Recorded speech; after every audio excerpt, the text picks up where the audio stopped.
Welcome back to the group chat. Nathan Marshall with the Crusaders. Scott Robinson. Scott Robinson. Close, rep straight off.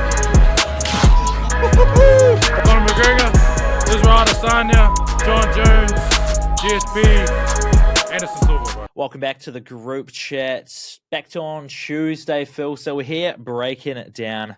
The weekend of sport, and there is plenty going on.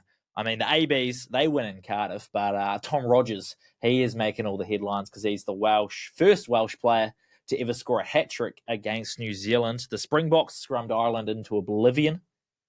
The Ashes started and finished in less than 48 hours, so the Barmy Army have to retreat to Bali to drink some Bintang. Bintang? Bintang. I was like, Bintang. Put Bintang in the blender. Because the Ashes has been done for 3 or 4 days now, and there's still 9 days before the next test. So that's glorious. F1, cruel sport. Liam Lawson might as well start in 20th because works hard, starts in 6th, gets clipped, goes to last anyway. Yeah. Has to pit. Oh, my God, it's brutal. And like we said, the Premier League back in action in Everton. They're fighting each other on the field, getting each other red-carded. And they power can still slap. be Power slap at Dana Old White's Trafford. power slap competition. Still beat United and sit above Liverpool on the table. So, and Dan Hooker, he's cheersing to ruining people's dreams and hopes now. Is, the what gatekeeper. I heard. Yeah, he's kind of realised he's not going to touch a title, but he for sure can stop other people getting a look at the title too. So, plenty going on there, Phil. What kind of piqued your interest this weekend? Well, it was the double disqualification for McLaren as well in that race. So it was all happening in Las Vegas. Yeah. You can watch that race on CCTV camera footage too. I've seen people jumping in between all the street cameras on the Vegas Strip, and you can watch the different turns, the different straights and whatnot. So if you didn't have cable, you could still watch the F1. It's true. Yeah, I mean, value for money in the UFC fight night. It was a banger. Obviously disappointing for Dan Hooker, but he kind of forgets that BMF sort of belt is still floating around. True. It could be a title in the mix for him still yet to come. He often forgets about the BMF, and he is. He's one of the definition of BMF probably in the UFC. Yeah, so disappointing submission there, but Arman Tsarukyan, I mean, I don't know how in detail you want to get, but we'll get into it. We'll get into it. There's a reason he's number one contender, obviously. Yep. Springboks, Ireland was a game. Definitely was a messy game. Cards flying all over the place. I thought there would be a change with the cards. Obviously, the week prior, we talked about like 13 cards in 5 games. This had 6 in the one game. One game alone. Yeah, beautiful. And Ireland didn't do themselves any favours there. Yep. But a good game and another good win for the Springboks. Argentina coming close at $4, coming short by about 4 points, 27-23. Lots of drama in that game. So, yeah, it was all happening. And then you head to the EPL. Some shock losses there as well. Things you love to see. Absolutely. We'll get straight into all of it, but we might as well start with the rugby season coming to an end for the Southern Hemisphere teams, South Africa, Australia, Argentina. Springboks have one more. New Zealand. Do they? Springboks, Wales. Wales. One more? Yeah, this weekend. It's not over yet. Not over yet? But for everyone else, pretty much wrapped up. The awards have been named. Season might as well be done. And they're going to beat Wales by 1 million, so they're suspended against Wales. So. There you go, exactly. So you might as well run out a C team and beat them by 20 instead. But first question for you. The ABs, done and dusted. They won 10 of 13 test matches this year, starting with a 3-0 sweep against the French. Win 1, lose 1 against Argentina. Win 1 at Eden Park, keep the record. Yep. The streak at the Fortress against the Springboks, and then make a new record. New record down in Wellington, falling to their worst ever defeat. Then they retain the Bledisloe Cup with 2 wins against Australia. They go on this Northern Tour, start well. 2 from 2, beating Ireland, Scotland, lose to England, beat Wales. 10 of 13. Is this season a success for the ABs or not? If it is, why? I believe this World Cup is important. Australia are in a rough spot anyway. Fairly successful Northern Tour. Twickenham's meant to be difficult. Not a success probably in the way that you lost to the Springboks as well. Some question marks. Good result against Wales, but it's actually the scoreline. It's probably a better result than what that game actually was. There were flaky in moments, and Wales were in that game for large portions of it anyway.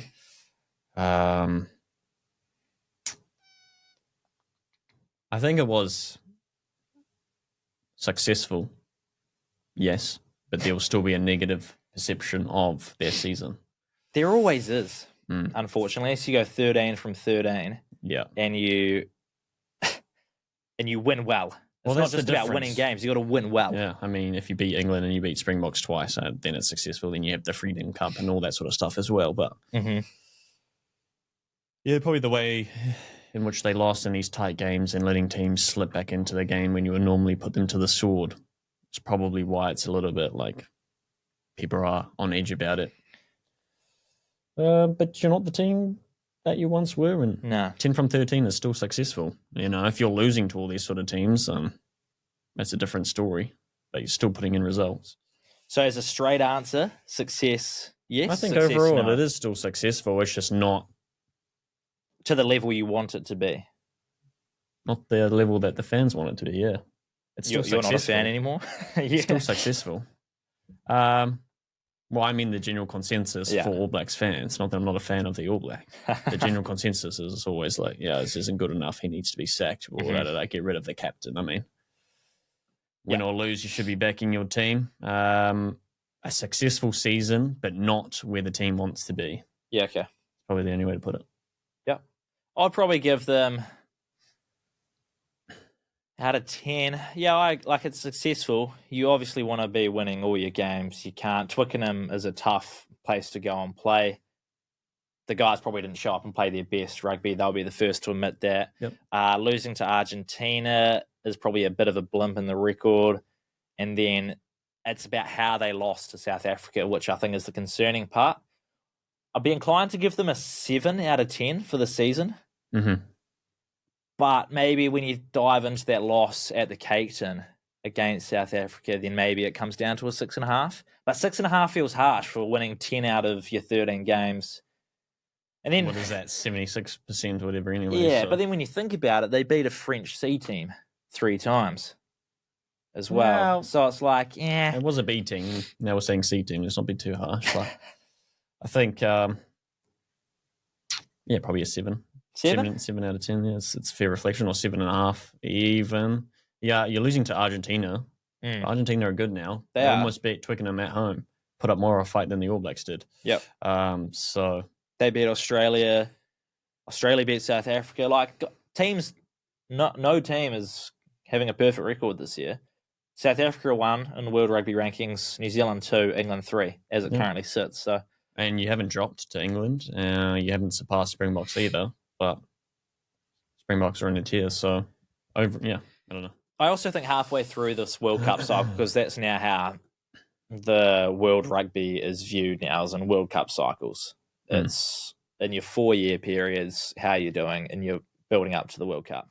You're halfway through with Razor in charge. I think towards this back end, there's been a lot of learnings for the New Zealand side, and now you're actually getting guys like Wallace Atiti, obviously World Breakthrough Player of the Year last year, injured. He had a great game against Wales, big winner of that. I think Caleb Clark is looking like he's an international top-class winger again.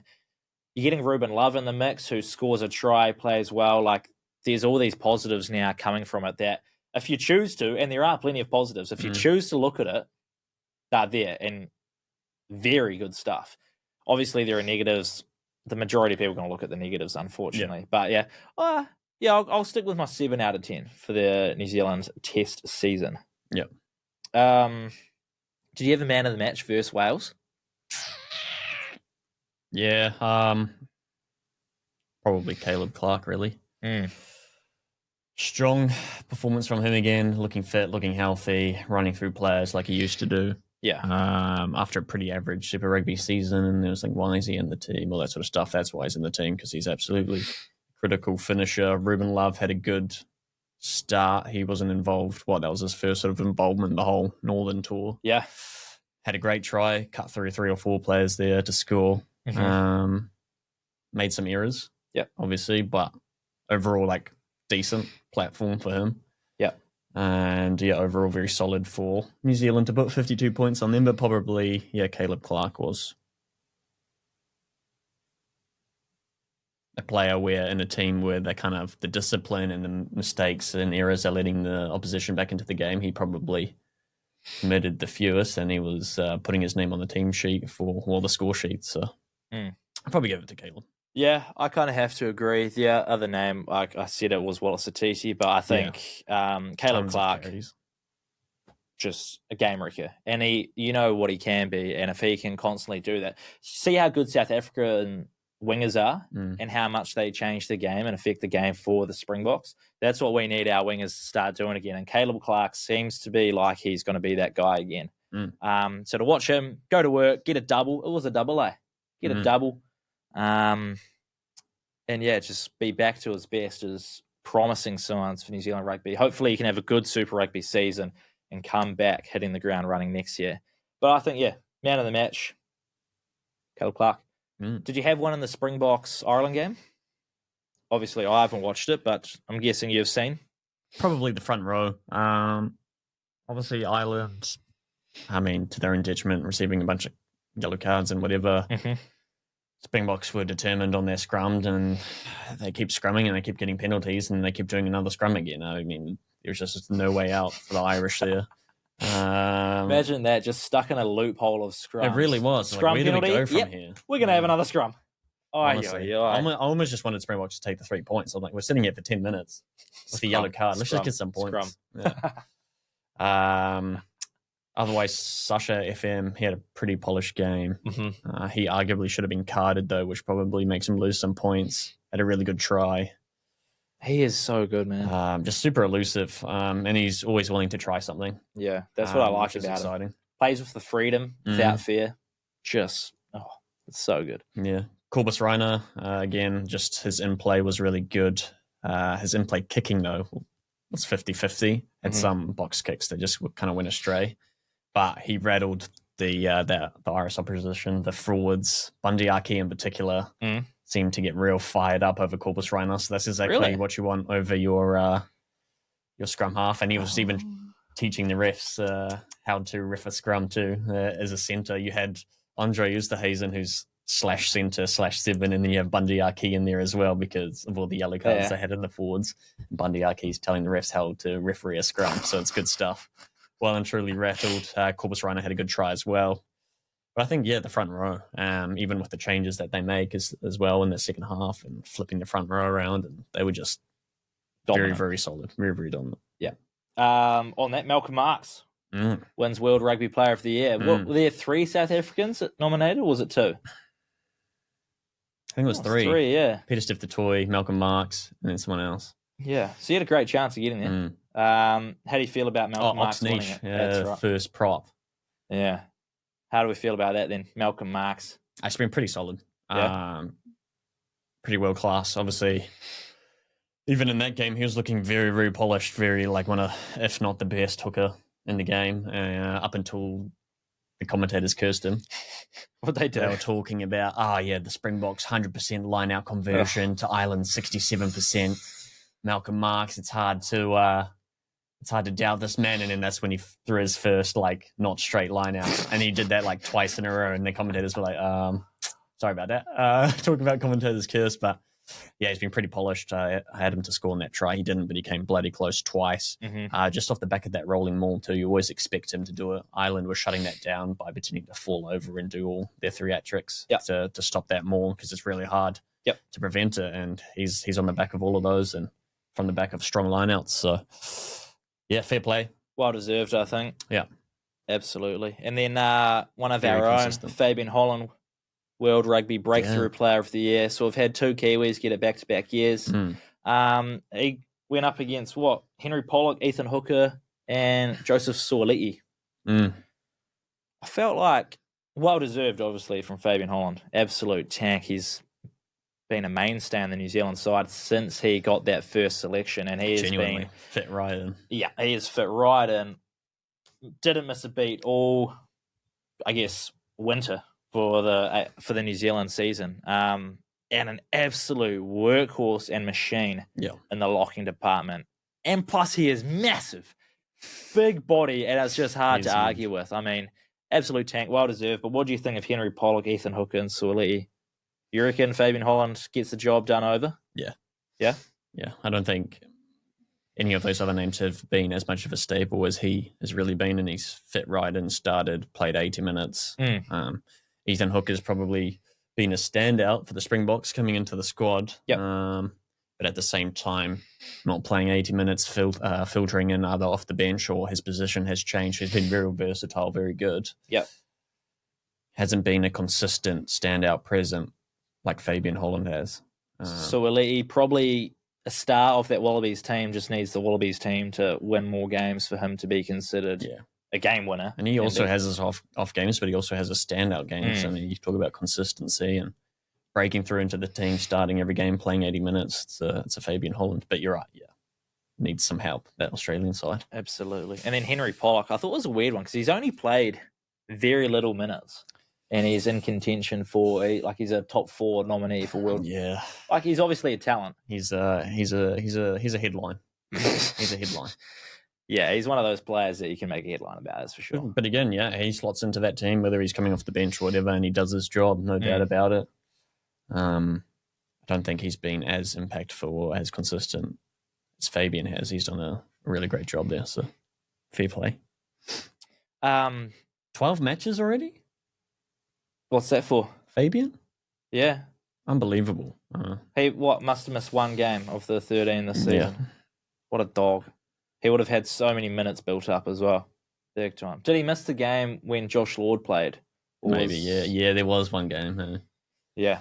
That locking department's not an easy spot to get yourself into either. You got Josh Lord, you got Fabian Holland, Scott Barrett, Patrick Tuipulotu as well. Like, there's good names in there, and to be a mainstay in 23 years old. Team, at 23, absolute tank.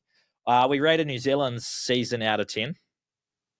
Do you want to rate South Africa's? They've obviously got one more game to go. You'd expect them to beat Wales by a healthy margin. Based off that, out of 10, Springboks. So what do we drop to? Australia?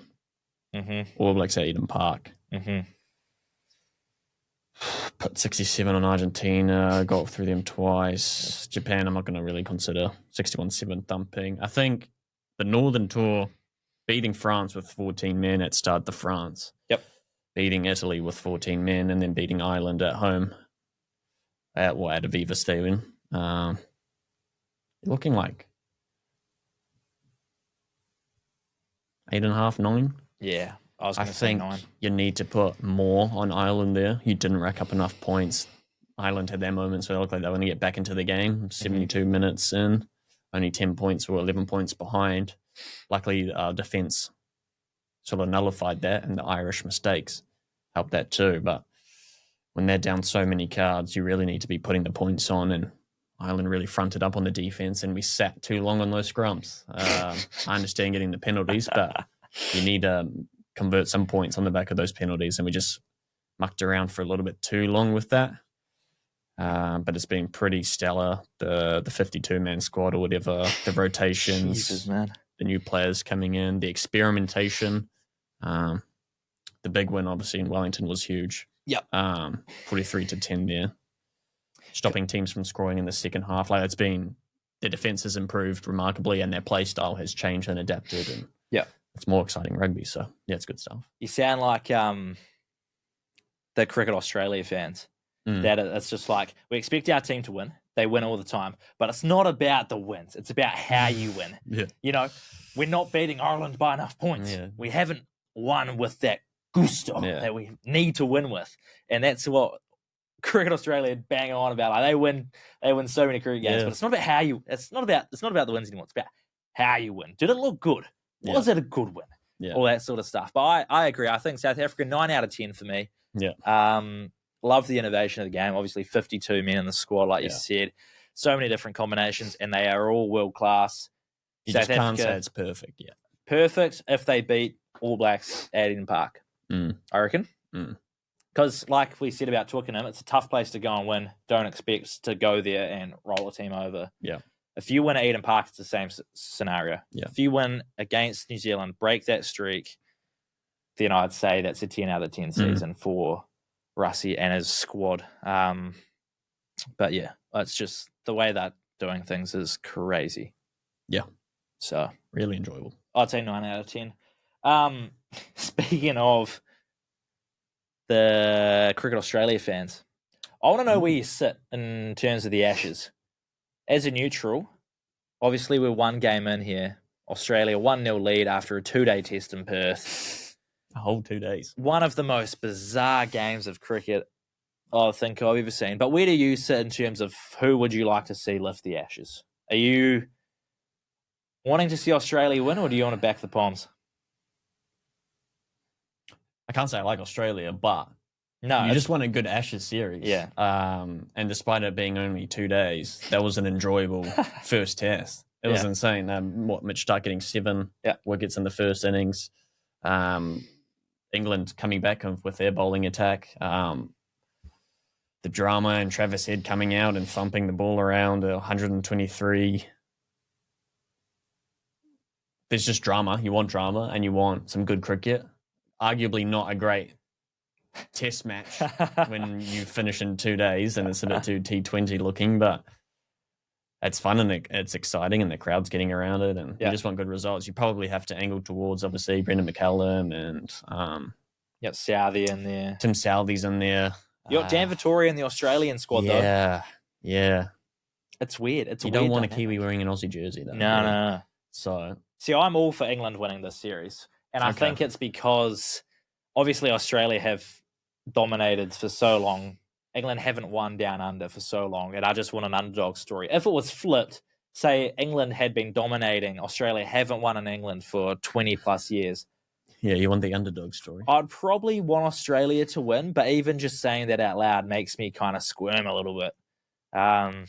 Yeah. But I'm the same, but I just want to see a good Ashes series. I wanted England to win that first test, so it sets up a good 4 other games. But they head to Brisbane, pink ball test.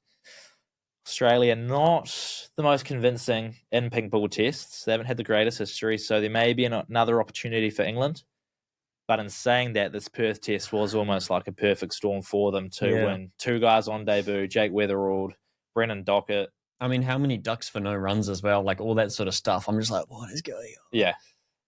The first 3 innings, no runs, 1 wicket each time. And then Australia's second innings was the first time there'd been an opening partnership. Yeah. You know what? Both teams have forgotten what an opening partnership is. And they put on 75. Travis Head was unreal, though. There's plenty of comms going out about that being one of the greatest test knocks in Australia's history and Ashes history. Yeah. By jeepers. Some great memes coming from that too. Oh, the cricket memes. Top tier. So good, especially banging on about English fans because it's so funny taking the piss out of English fans. But whoever loses the first test, it's always doom and gloom. Yeah. Regardless. If Australia lose that first test, it would have been all hell breaking loose ahead of the Brisbane test, but it is what it is. That's good. You just want good cricket. You want storylines. I don't say I overly care. Probably slightly towards England for those connections, but you just want a good Ashes, and it's started on a great platform. It started with a hiss and a roar. And was that 19 since 1980? The 2-day test or something. It's the first time. Oh, I don't know. Something like that. But yeah, wouldn't surprise me. Yeah, it's good stuff. The thing is, England were they were in a dominating position there. And I think the commentators, like Adam Gilchrist was like, he said to Brendan McCallum, I think you guys might have like 30 too many here, 30 runs too many. McCallum's reply was, I think we needed another 330 the way Travis Head was batting. But that's just the way that England are playing their cricket. Like, you're going to lose games like that, but then you'll win games in the same fashion. Like they might come out and blitz Australia in 3 days in the next test. You just kind of take the good with the bad with Bazball. But it'll be interesting to see how Australia come out and line up for the second test. Whether they keep fighting fire with fire and Travis Head stays opening the batting and doing what he's doing, but Who knows? We'll have to find out in 9 days' time. I know, you have to wait such a long time. Yeah. EPL. Now I am EPL is back. I am stoked for this. We've got our winners and losers, and I'm just going to kick off. There is only one winner this week, and it is Eberechi Eze. He is the biggest winner of match week 12. You cannot tell me otherwise. A hat-trick in his first North London derby. After the second goal, he's laughing at Tottenham. I think because he almost signed with Spurs, he's laughing and being like, thank goodness I did not sign with these idiots.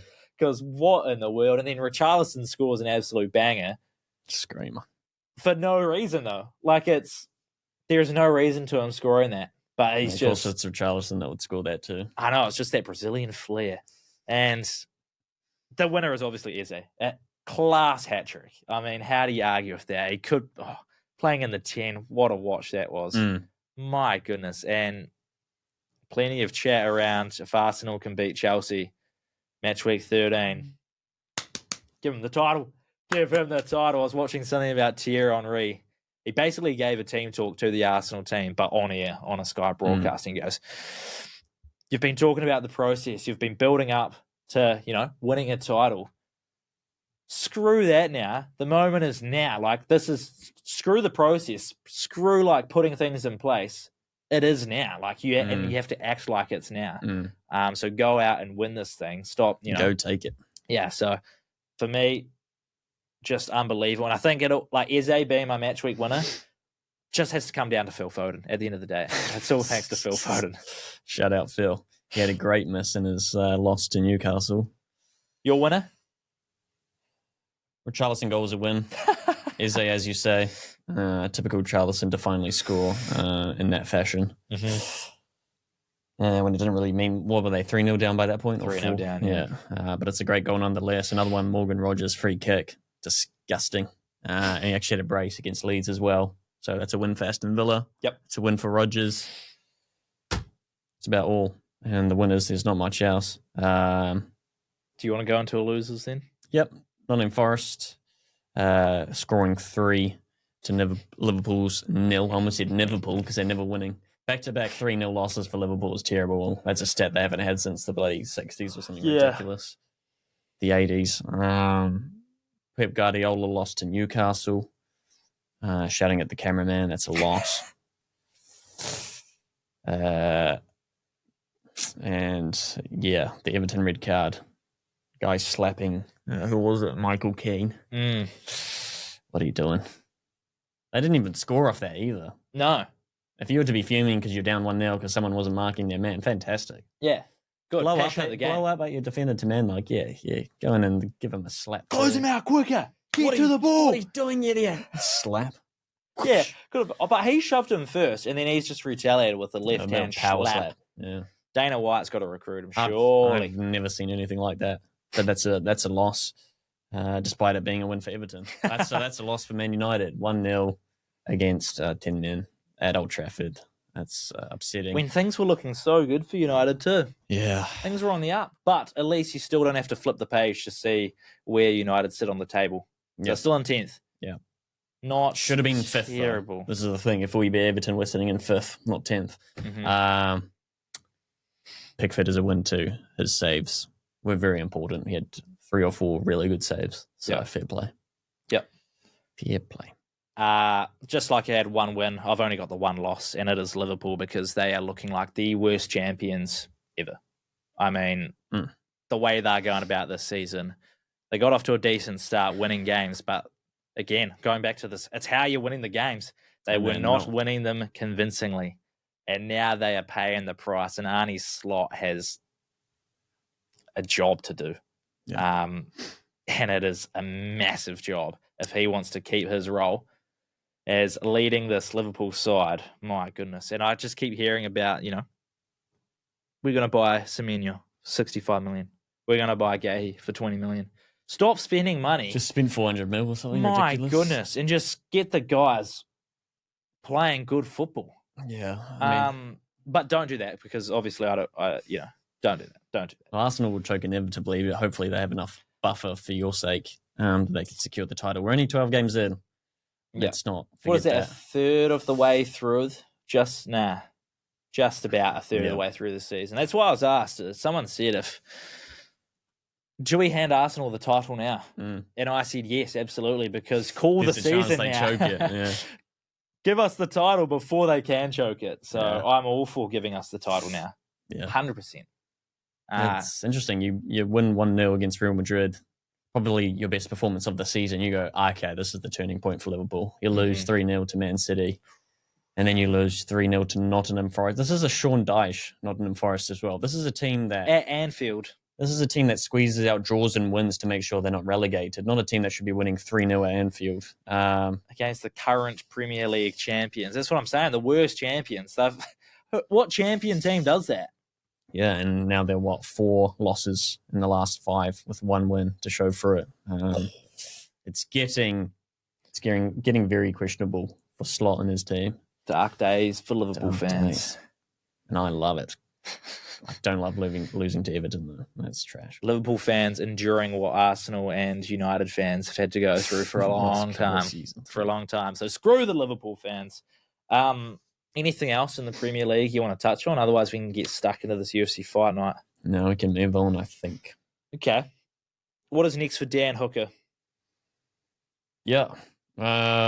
Outside of the BMF title, that still makes sense to me. Someone against like a Justin Gaethje. Mm-hmm.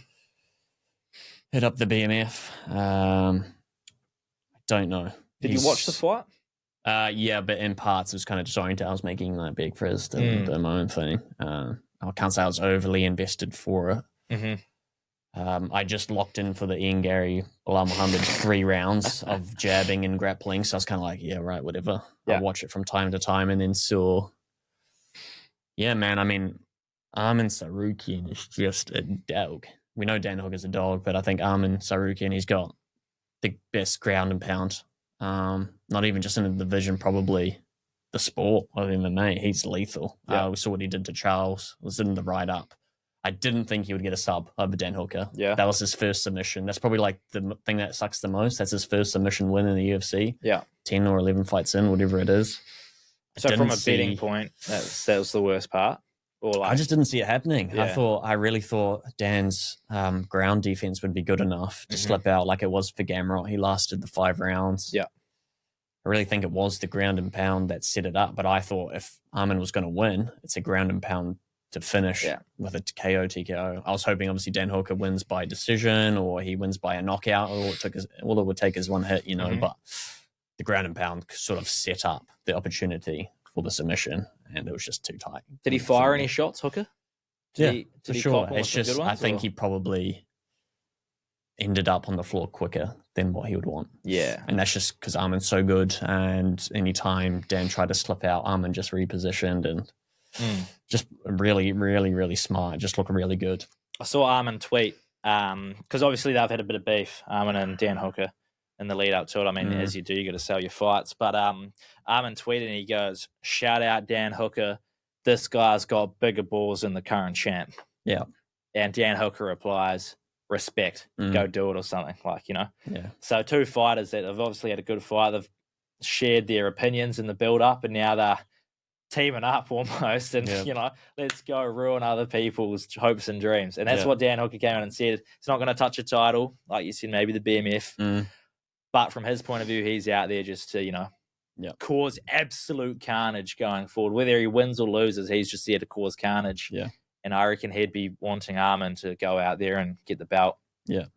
He seems like a more exciting kind of prospect for that division as well to come out and, you want to see him do his thing. Is it exciting that he can sub? You said it was interesting that he got his first sub in 10, 11 fights. He's a well-rounded fighter and he's showing off the skill set now. Yeah. Is that what it's like? He has submissions in his career, and it was just the first one within the UFC. Yeah. Which I just didn't see it happening against Dan, and that was the most upsetting thing. It was like it's a thing against Dan Hooker's record now, and it's an accolade for him. I mean, from his 23 fights, he does have 6 wins by sub. But you look at his UFC, 10 wins, 2 losses. That was his first one. Took him 12 fights to get it. I just didn't think it would be Dan. Unfortunately, it is Dan. So, but that just shows the threat he is all around the park. Next for Arman is title fight. Oh yeah, it's Taporia. He has nowhere to run now. He's proven again. He was meant to fight Islam, obviously, when he was champ. Now he needs to fight Topuria. He's number one contender for a reason. Probably one of the most well-rounded. And then, similarly, Islam needs to defend that welterweight belt. There's no way out of it. He has to defend the welterweight before even considering Topuria. I think it's probably something that happens. Depending on what happens, we'll get the Arman versus Topuria fight. Yep. The winner of that, and whatever happens in the welterweight, you either want to see an Islam Topuria, Islam Arman, because we never got the Islam Arman. They say Arman wins against Topuria, whatever happens, then you could have. Would that be at the welterweight or your lightweight? Do you think? Islam would probably come back down. I don't see them moving up. Could be a catchweight thing. I'm not sure. But it also depends what happens, because now Ian Gary's put his name in there. Yeah. He's been very vocal this whole time, and he's saying, you can't run anywhere. You have an obligation to defend your belt. I just bet the ex-champ, Bilal Muhammad, whatever. Well, former champ, really, because JDM just lost the belt. So yeah, so that was the third one. What's next for Ian Gary? So he wants the belt too. You would think it's Islam. Shakvat, he's been injured. He's been out of the game. The division moves on without him. Ian Gary, he's been the most vocal. He's been the most present, and he gets a unanimous decision as expected over Bilal. But Bilal gave him a hard time. As you'd expect, though. It's just Ian Gary's ego. He's like, Bilal's going to be a walkthrough. I'm going to knock his lights out. I said, no, you're not. Yeah, it's going to be a decision win, and it was a decision win. But it was good. It was a great performance. So does he have a shot against Islam? Do you reckon? He has a shot. He's lanky. He's long. He's got the reach. But I think more so than anything, he's just marketing himself as an egotistical idiot. I mean, there's MMA fighters coming out and saying how much they hate him, former fighters being like, oh man, this guy's just so unlovable. Yeah. And it's the perfect scenario. You put yourself in there, become like a Jake Paul situation, become a villain, however you want to market yourself. And he's backing it up with results, and he's stating his claim. And I agree. Islam has to defend that belt. It would be a shame for him to run back to lightweight just to fight Ilia Topuria. I think he does have to defend it. There's an obligation there. So tell you what, if Ian Gary is becoming a villain, he needs to become a villain that can wrestle. So he needs to spend some time in Georgia or something and just get down on the mat and learn against how to Islam. wrestle. Yeah. I mean, he can wrestle, he can grapple. It's more about his takedown defense, but Islam is a python. Yeah. But yeah, because we've seen that. We talked about the JDM with he's a bigger body, like his takedown defense is okay, he'll be able to hold himself on the mat, but Islam's a joke. Like you just said, he's a python. Yeah. So I think you need to do more than what you think you need to be able to do in terms of going up against Islam. So go spend some time in Georgia, book a one-way flight, Ian Gary, and don't come back until you can survive 3 hours at a time on the mat. I mean, there's a chance too that Gary has to fight Michael Morales before as well. That'd be cool to see. He now sits third. I mean, they're like for like in stature, but I think Morales has shown that he's more lethal with his KO that'd be record. Fun fight. Ian Gary now, 5 from his last 6 win by decision. So that's a fight that might even have to have him first. Gary's proven that he's better than Carlos. He completely dismantled his game. Yep. So maybe that's a step first, and then you get the fight. I imagine Islam will want to be relatively active though. Yeah. So there's options. Paddy Pimblett now 5th in the standings too. If you get a Paddy Pimblett Topuria before, that would sell though, wouldn't it? So you wouldn't be surprised if they do that, because Paddy is just one of those guys that the UFC like, and if you're one of the guys that they like, you get pushed up a little bit. Same like Bo Nickel, they liked Bo Nickel, right? They push him up a little bit early. You just can't line that up before Arman though. There's just no way. You'd hope for the good of the game. And they might. They shouldn't. Because then it just delays everything else. Yeah. Because Paddy loses that fight. Yeah. And then it's just like, right, we're back to where we should have been before. Yeah, it has to be Arman Topuria first, surely. Then the winner of that, taking on Islam. You assume Islam or whoever, if he fights again, to defend the belt before that crossover happens. So. Yeah. Spicy. Absolutely spicy. Interesting. How'd you go betting-wise on the weekend? From our odds on Thursday. Multiverse. We got a step better. We did get one step better. Instead of over 4, we went 1 for 4. I should have stuck with my gut. Stark 3+ wickets. I went Boland Stark and Boland 2 each. Stark with a 7 for 10 for the match. Boland decided to turn up in the second innings and take 4 for. That doesn't help us. He did that in the first. And then I also had Man City to win, which seemed like an absolute lock because Newcastle. Harvey Barnes with the double. Bang, bang. But you had one winning league? Yeah, Ian Gary by points. Read that well. That much was clear. Sunderland AFC will draw. Not to be. 1-0 to Fulham. Yeah, I did not. Brutal. I understood they were underdogs in that match. I didn't see Fulham winning. Well, there you go. That's Prem for you. Yep. In the 84th minute too. So very upsetting. Yep. UFC tips went 4 from 6. Nice.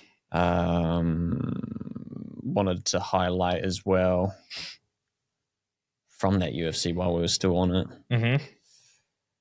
That Kyoji Horiguchi, 9 years after he left the UFC, came back, got another KO kick to the gut and then finished him off. Yeah. So started strong, coming back. He was underdog, like 265, I think. It's a good week comeback.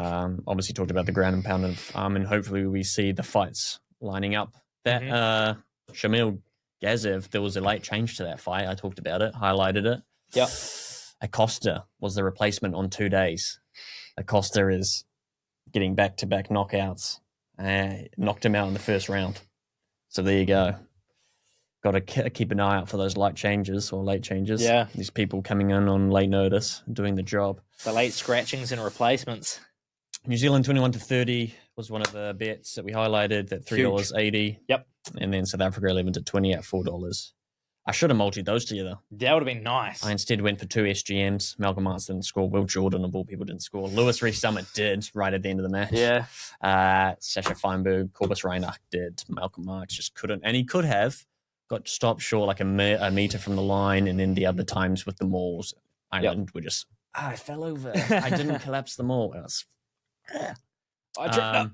But the 11 to 20, yeah, that was perfect. So well done us on that. Wales plus 30.5 was enough at $1.70. That was the alt line. Mm-hmm. I think we read those rugby tests pretty well. Because I was going through the tips for the AB's game and had New Zealand to win 21 to 30. Yeah. Nice. I had Ruben Love, first, second, or third try scorer as well. He got it down for the third try of the match, which was lovely. Was it the third? Wow. Got the third. And then I had a same game multi, which I share the same gripe as you and Will Jordan, of all players. I did New Zealand. Even on the wing. Oh, I know. You'd think, oh, God. Why do we go for the obvious and it's so obviously not going to hit? I did New Zealand 21.5, minus 21.5. Ruben Love, anytime try scorer. And then Caleb Clark, Will Jordan to have 3 tries combined. Mm. Now, Caleb Clark did his job in the group project. Will Jordan did not. He came close. He did. But he palmed it off to Rico or he got shot down. You know, he caught it over the line. He just batted it back to Rico. South Africa was the other one that missed. I said over 26.5. They got 24. Yeah. That's why I was saying take the 3 points. Mm-hmm. Also missed a conversion or 2. What else? Obviously Dan Hooker by points at $10 and Dan Hooker by KO TKO at $10. Those are value bets. Didn't get there. Yep. What else? I liked that EPL special, Chelsea, Arsenal, Liverpool to win. Liverpool. Arsenal Super Boost, 2+ goals. That was genius. Genius. What is it? Trossard with a lovely goal to start us off. And I'm thinking, yep, we're 30 minutes in here. It's been an onslaught. It's about time we scored. Eze not long after to cash the Super Boost. And then Eze 40 seconds into the second half, making it 3-0. A-League double next to win. No, both teams to score in AFC versus Brisbane. Yes, that was a 1-1 draw. Yep. And the Phoenix women get their first win of the season. Bang. Nice. It's a relatively good betting week. Even with the injuries, they had 2 late injuries. Still got the dubs. That's massive for them. Huge. Argentina came close too for that $4. That was the laugh pick. Yeah. They missed out by 4 points at Twickenham. That's good stuff. On a late comeback over there at Twickenham, yeah. So, successful, not terrible. 7 out of 10. An All Black season sort of weekend on the betting front. Yeah. Not bad. We got a lift out game with the multiverse. Big time. Stick with your gut. You had Mitch Stark was right there. That's the 3+ wickets, and he got 7. I knew he was going to be leading. I almost thought when it happened, I was looking at it and I was like, "It's just this 2+ wickets combined for $1, whatever it was." I was like, "No, that seems too much. That seems too easy." Boland, the thing is, he ripped England apart in 2021 at Perth. And in the second innings. And in the second innings. They just Bazballed Boland in the first innings and, hit him off a length, and he just, didn't feel comfortable. And that probably would have paid more too, wouldn't it? Mitch Starc, 3 wickets. Yeah. I looked at him and I thought, even just for like a laugh bit, you go Starc Pfeiffer just because he's leading the attack, and it's all going to be through Starc. The funny thing is he didn't even swing a single ball, and he took 7 for. He's learned this new wobble seam that Hazelwood and Pat Cummins bowl really well. But if he can start swinging that thing, my goodness, it is going to be swinging dangerous. that thing, is it? Oh, swinging that thing. Mitch Starc knows how to swing that thing. He them boys. So it sounds like you had a better weekend than I did, but that's all right. We regroup and we go again. Be back on Thursday. Anything else you'd like to add? Springboks to beat Wales. There you go. Thanks. At suspended odds. Take it. Suspended odds. Take it. Take it or leave it. We'll be back on Thursday for our odds on edition. Hopefully a better job. Actually, no, it was a decent weekend. Hopefully a better job in the multiverse. We will catch you then.